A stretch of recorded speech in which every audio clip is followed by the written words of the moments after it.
Hello and welcome to the second part of the School 2 level on Tony Hawk's Pro Skater 2. I've really decided to change the name just because it's easier to say other than Part 4, School 2 Part 2 really, so I just thought that'd be easier to say. I'm just going to do my stats up. There's one of the basically the hidden tape's quite hard to get, so I think if I update my stats it'll just make it easier for me to obtain it. In this part I'm going to show you most of the secret areas, get the cash and get the rest of the goals. I think I haven't got too many left. I think it's 3 goals and the cash. I could be wrong on that. One of them is going to be the wall rides, and that's going to be a bit of a pain. Also, here's the Spider-Man Varial, it's called. I think it's just called Spidey Varial. But it's actually, when you perform the trick, it comes up as does whatever a spider can, which is a different name, but that's just, I thought I'd show you that. Also, I'll show you, I'll try and show you the Spidey flip, and I think it's Spidey grind, I think it's called. I didn't quite read it.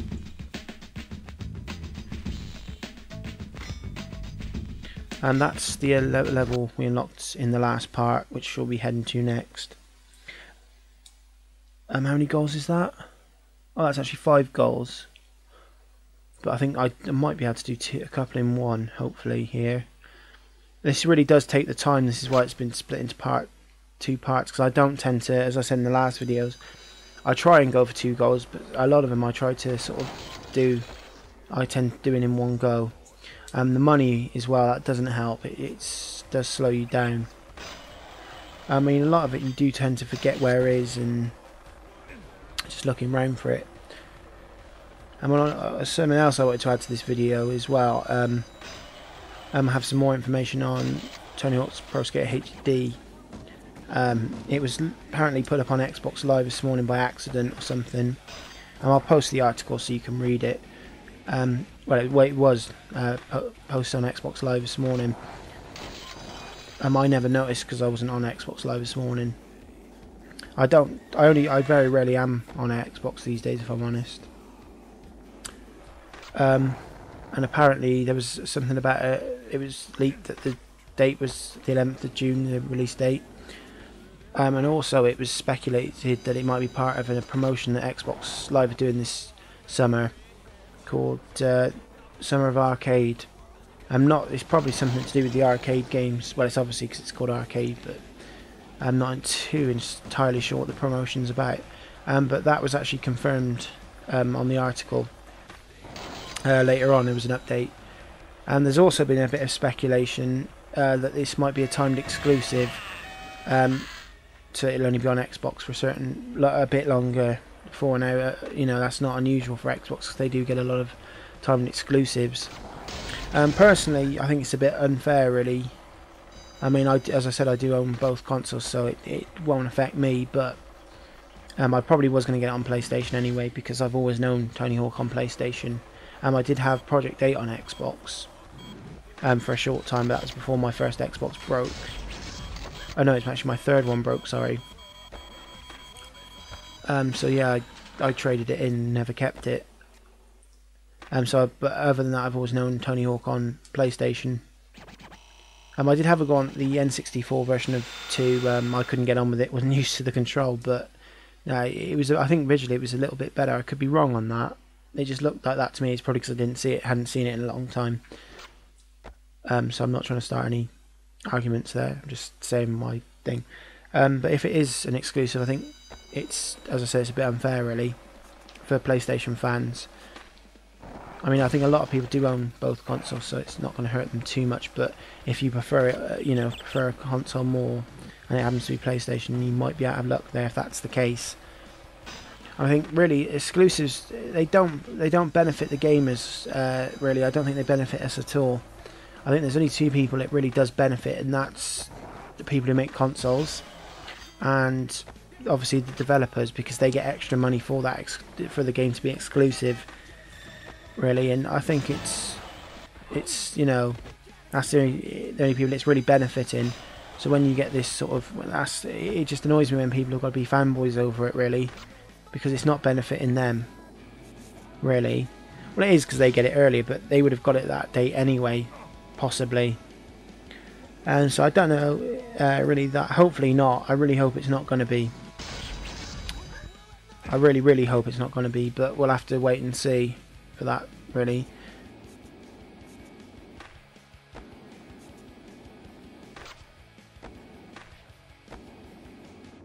To get back on with Tony Hawk 2, really, not really much more I can really add today, actually.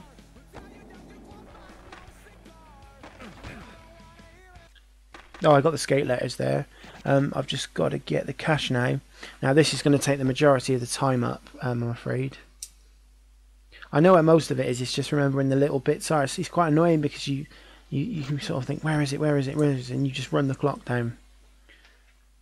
I actually think there's probably people who could do that in the cash in one go, and I wish I was one of them, to be honest. I do believe that there is some in the secret area, and I think that's where I'm going to head now, actually. That from falling over might have hindered me a bit there. I don't know, actually. Where's the first bell gone now? Now, you meant to grind before that first bell. Is it open? Oh, right, it's open. It says before the bell, but I've just done that after the bell and it opened. Unless I've hit that rail before and it's just open and I've not noticed, or there's some sort of glitch around it. But yeah, that's a bit thing. This is the swimming pool area. There's quite a few secret gaps in here, actually, to get the 100% gaps. And there's some really good videos on YouTube if you want to get those. It unlocks private Carrera. I think I called a career in the other video I did the other day, because for some reason it just looks like Korea to me when I see it. So I do apologise if I got that wrong. It just honestly does look like Korea to me sometimes. I think it's funny how we read things, isn't it? I remember when I was reading a lot, playing the Final Fantasy games when they used to be speech only, well, text only. They didn't tend to speak. There's some words that I didn't understand. And I always had my way of how they would, in my head of how they'd sound. And now that the ones where they talk, some of the names like reuse, that type of thing, and it's not how you'd read it, how they say it. So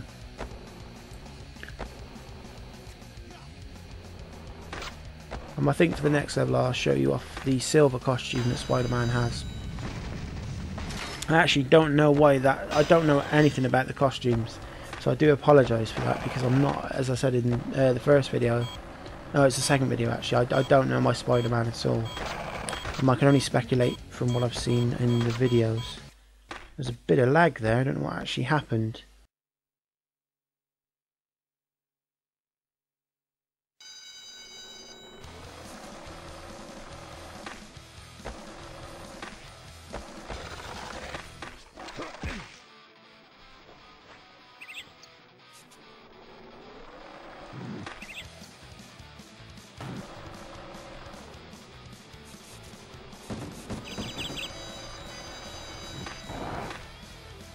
This bit of money is quite hard because you've got to land on the rail exactly spot on.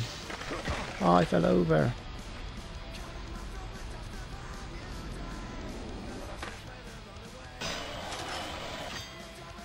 Oh, I got it that time. I do find that quite hard. This one here as well is very tricky. I think that's all. Should be all of it. Just trying to think where I haven't been.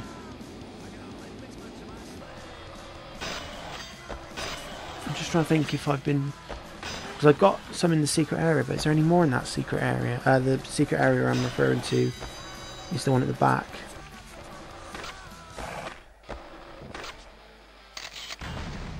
I actually was surprised there was no money in the gym hall. I was really surprised there. I always thought there was some in there. I think, yeah. I was actually trying to. I don't know if did I do it in this video? I can't remember. I've probably done it because I wasn't really paying attention when I was talking. I think it was in another, like some footage. Or I was messing about on it when I wasn't recording. I was trying to do the Spidey flip over the backboard of the basketball net. But I just couldn't land it. I don't know if it was in this video. It might have been.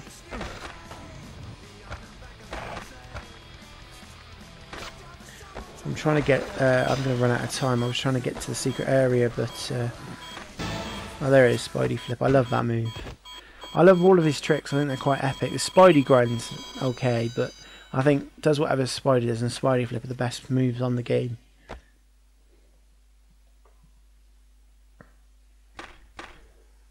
I haven't decided what character I'm going to use in Tony Hawk's Pro Skater 3. Depending, I think I'm still going to do the PlayStation 1 version, just because I know it well, as I said in, I think one of my later on Tony Hawk skateboarding or Pro Skater videos.